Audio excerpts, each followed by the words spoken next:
Good morning mga boss. Morning, welcome sa aking YouTube. Dito ako sa aming abuhan mga bossing.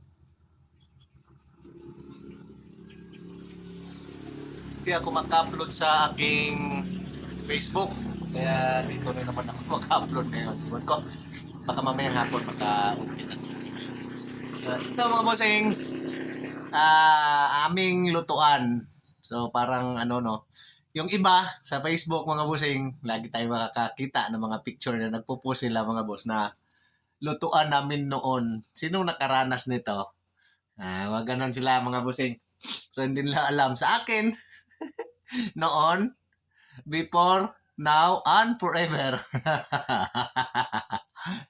Kaway-kaway daw sa mga mahihirap dyan na nakaranas ng ganitong lutuan. So buti pa sana all, makasana all na lang tayo na nagbago na yung lutuan nila, no?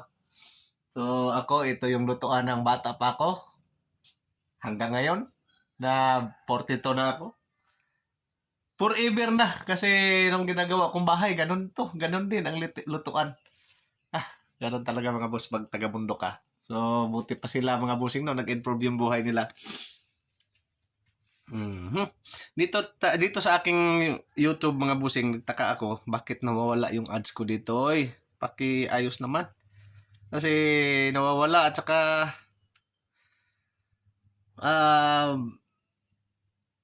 pag nag-post ako dito mga boss, mataas na yung ano, sa in 24 hours mataas na yung 5 ang views. So, minsan isa lang, dalawa. Iwan ko ito mga bossing. Bakit naging ganito yung YT ko mga boss. So dati, bago pa lang ako mga boss, isang araw makaka-views ako ng mga 800, 2,000.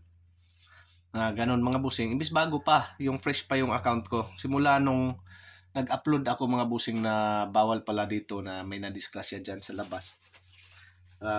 Na ano na ganun na yung nangyari sa aking YT nito. So sana naman maayos to. So, matagal-tagal na rin to mga boss, mga ilang buwan na, siguro na sa mga 6 months na itong ganito na walang ads. So, ito mga boss, magsasaing pala ako. So ganito talaga mga bossing. So ganun mga bossing no.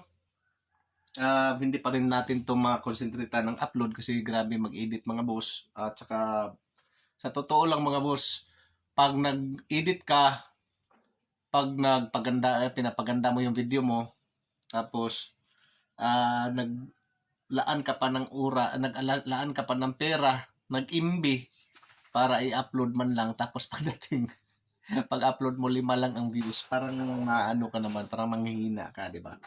Para ma-discourage ka mga busing. Okay lang sana mga busing kung mayroon kang internet connection na consistent, na hindi ba yung tipong para sa akin na by gig lang yung binibili ko, yung unlimited na wala lang, upload ka lang ng upload, so hindi ka nanghihinayang.